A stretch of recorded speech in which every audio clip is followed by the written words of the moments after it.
আসসালামু আলাইকুম প্রিয় কৃষক ভাই ও বন্ধুরা, আশা করি সবাই ভালো আছেন। কৃষক ভাইয়েরা, আপনি কি জানেন একই জাতের ধান, একই জমি, একই সার ব্যবহার করেও অনেক কৃষক অন্যদের তুলনায় বেশি ফলন পান? এর পেছনে লুকিয়ে আছে একটি বিশেষ কৌশল, সেটি হলো বলান চারা রোপণ। অনেক কৃষক সরাসরি বেসন চারা রোপণ করেন, আবার অনেক অভিজ্ঞ কৃষক প্রথমে চারা তুলে অন্য জমিতে 15 থেকে 20 দিনের জন্য চারা রোপণ করেন, তারপর আবার মূল জমিতে লাগান। এই পদ্ধতিকে বলা হয় বলান চারা রোপণ। তাহলে প্রশ্ন হলো, বলান চারা নাকি বেসন চারা, কোনটিতে ধানের ফলন বেশি? ধানের শীষ কোন পদ্ধতিতে বড় হয়? কোন পদ্ধতিতে দানার সংখ্যা বেশি হয়? কৃষক ভাইয়েরা, আজকের ভিডিওতে বাস্তব অভিজ্ঞতা, কৃষি প্রযুক্তি এবং তুলনামূলক আলোচনা করব। বন্ধুরা, মূল আলোচনা শুরু করার আগে আপনাদের কাছে বরাবরের মতো ছোট্ট একটি রিকোয়েস্ট, আপনারা যারা আমার চ্যানেলে নতুন দর্শক হয়েছেন, এরকম কৃষি সমস্ত ভিডিও দেখতে ভালোবাসেন, অবশ্যই আমার এই চ্যানেলটি সাবস্ক্রাইব করবেন আর পাশে থাকা বেল আইকনটি অল করে রাখবেন। যখনই কোনো আমি নতুন ভিডিও আপলোড দেবো কৃষি বিষয়ক, আপনারা সঙ্গে সঙ্গে পেয়ে যাবেন। আর যে ভাইয়েরা অলরেডি আমার এই চ্যানেলটি সাবস্ক্রাইব করেছেন, তাদেরকে অসংখ্য ধন্যবাদ। বন্ধুরা, ভিডিওটি খুবই গুরুত্বপূর্ণ, তাই কেটে কেটে না দেখে পুরো ভিডিওটি শেষ পর্যন্ত দেখবেন, তাহলে সব কিছু জানতে পারবেন। কৃষক ভাইয়েরা, চলুন আর কথা না বাড়িয়ে মূল আলোচনা শুরু করি। কৃষক বন্ধুরা, বলান চারা বলতে কি বোঝায়?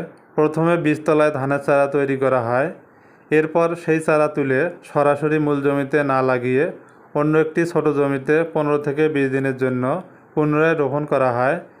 এরপর আবার সেই চারাগুলো তুলে মূল জমিতে রোপণ করা হয়। এই পুরো প্রক্রিয়াকে বলা হয় বলান চারা রোপণ। বেসন চারা রোপণ পদ্ধতি বলতে কি বোঝায়? বেসন চারা হলো বীজতলা থেকে চারা তুলে সরাসরি মূল জমিতে রোপণ করা।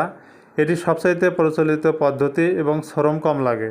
দুই পদ্ধতির তুলনা, বেসন চারা রোপণ কাজ সহজ, খরচ কম, সময় কম লাগে, কিন্তু অনেক সময় চারার বৃদ্ধি তুলনামূলক কম হয়, শীষ মাঝারি আকারে বড় হয় এবং প্রতি শীষের দানার সংখ্যা তুলনামূলক কম হতে পারে। বলান চারা রোপণ, বলান চারা দ্বিতীয়বার রোপণের সময় নতুন শিকড় তৈরি করে, ফলে গাছ আরও শক্তিশালী হয়। অনেক ক্ষেত্রে কুশির সংখ্যা বৃদ্ধি হয়, শীষ তুলনামূলক লম্বা হতে পারে, প্রতিটি শীষে দানার সংখ্যা বেশি হতে পারে। যদি সঠিক জাত, উপযুক্ত সার ব্যবস্থাপনা, সেচ এবং পরিচর্যা নিশ্চিত করা যায়, তাহলে অনেক কৃষকের মাঠ পর্যায়ের অভিজ্ঞতায় ভালো ফলন পাওয়া যায়। কেন বলান চারায় ভালো ফলন পাওয়া যেতে পারে? প্রথম কারণ হলো শিকড় আরও শক্তিশালী হয়। দ্বিতীয় কারণ, গাছ নতুন পরিবেশে আবার বৃদ্ধি শুরু করে। তৃতীয় কারণ, অনেক ক্ষেত্রে কুশির সংখ্যা বাড়ে। চতুর্থ কারণ, শীষ তুলনামূলক বড় হয়। পঞ্চম কারণ, প্রতি শীষে দানার সংখ্যা বৃদ্ধি পাওয়ার সম্ভাবনা বেশি থাকে। শীষের পার্থক্য, অনেক কৃষকের পর্যবেক্ষণে দেখা যায় বলান চারার শীষ তুলনামূলক লম্বা হয়, দানা বেশি ধরে, শীষ ভরা থাকে। অন্যদিকে সাধারণ বেসন চারায় শীষ তুলনামূলক ছোট হতে পারে এবং দানার সংখ্যা কিছুটা কম হতে পারে, তবে এটি জাত, আবহাওয়া, মাটির উর্বরতা এবং পরিচর্যার উপর নির্ভরশীল। বলান চারা কি বন্যা বা জলাবদ্ধতা সহ করতে পারে? বলান চারা পদ্ধতির আরেকটি বড় সুবিধা হলো, অনেক অভিজ্ঞ কৃষক উল্লেখ করেন, হঠাৎ ভারী বৃষ্টি বা আকস্মিক বন্যায় যদি ধানের জমি কয়েকদিনের জন্য পানির নিচে চলে যায়, তাহলে বলান চারা অনেক সময় সাধারণ বেসন চারার তুলনায় অনেক ভালোভাবে টিকে থাকতে পারে। অন্যদিকে সাধারণ বেসন চারা যদি দুর্বল অবস্থায় দীর্ঘ সময় পানির নিচে থাকে, তাহলে অক্সিজেনের অভাবে গাছের ক্ষতি বেশি হতে পারে এবং ফলনের উপর নেতিবাচক প্রভাব পড়তে পারে। তবে মনে রাখতে হবে, এটি সব ধানের জাতের ক্ষেত্রে একই রকম নয়। যদি গভীর পানির নিচে দীর্ঘ সময়, বিশেষ করে 5 থেকে 6 দিন বা তার বেশি সম্পূর্ণ ডুবে থাকে, তাহলে টিকে থাকা অনেকটাই নির্ভর করবে ধানের জাতের উপর, গাছের বয়স, পানির গভীরতা, পরিবেশের উপর। যেমন জাত স্বাভাবিকভাবে বন্যা বা নিম্নোজ্জ্বল সহনশীল, সেগুলো এ ধরনের পরিস্থিতিতে আরও ভালো ফল দেখায়।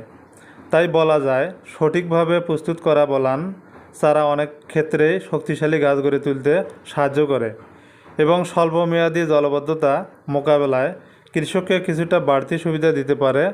তবে এটিকে সব পরিস্থিতিতেই নিশ্চিত বন্যা সহনশীলতার নিশ্চয়তা হিসাবে ধরা উচিত নয়। বলান চারা রোপণের নিয়ম: সুস্থ চারা নির্বাচন করুন। 15 থেকে 20 দিন অন্য জমিতে রোপণ করুন। জমিতে পর্যাপ্ত আর্দ্রতা রাখুন। মূল জমিতে 2 থেকে 3টি চারা একসঙ্গে লাগান। সারি থেকে সারির দূরত্ব 20 থেকে 25 সেন্টিমিটার এবং গাছ থেকে গাছের দূরত্ব 15 থেকে 20 সেন্টিমিটার রাখুন। সার ব্যবস্থাপনা: জমি তৈরির সময় গোবর, টিএসপি, এমওপি, জিপসাম এবং জিঙ্ক প্রয়োজন অনুযায়ী ব্যবহার করুন। ইউরিয়া ভাগ করে 3 কিস্তিতে প্রয়োগ করুন। মাটির পরীক্ষার ফল অনুযায়ী সার ব্যবহার করলে সবচেয়ে ভালো ফল পাওয়া যায়। আগাছা ও রোগবালাই দমন: জমি পরিষ্কার রাখুন। আগাছা নিয়মিত পরিষ্কার করুন। প্রয়োজন অনুযায়ী সেচ ও পানি নিষ্কাশনের ব্যবস্থা রাখুন। রোগ বা পোকার আক্রমণ দেখা দিলে কৃষি কর্মকর্তার পরামর্শ অনুযায়ী ব্যবস্থা নিন। ফলনের তুলনা: যদি একই জমি, একই জাত এবং একই পরিচর্যা করা হয় তাহলে অনেক কৃষকের অভিজ্ঞতায় বলান চারায় তুলনামূলক ভালো ফলন পাওয়া যায়। তবে সব ক্ষেত্রে 20% ফলন বৃদ্ধি নিশ্চিত নয়। ফলন নির্ভর করে জাত, মাটি, আবহাওয়া, সারের সঠিক ব্যবহার এবং পরিচর্যার উপরেই অনেক সময় নির্ভর করে।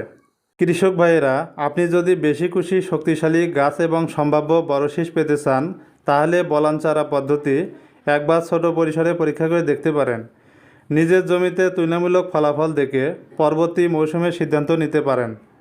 কৃষক বন্ধুরা, আজকে আমরা এই ছোট্ট ভিডিওটির মাধ্যমে জানতে পারলাম বলান চারা পদ্ধতি এবং বেসন চারা পদ্ধতি কোন পদ্ধতি অনুসরণ করলে ফলন বেশি পাওয়া যায়।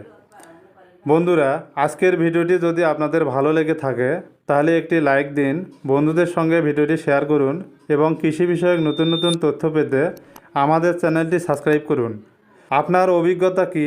আপনি কি কখনো বলান চারা রোপণ করেছেন? ধান কেমন পেয়েছেন?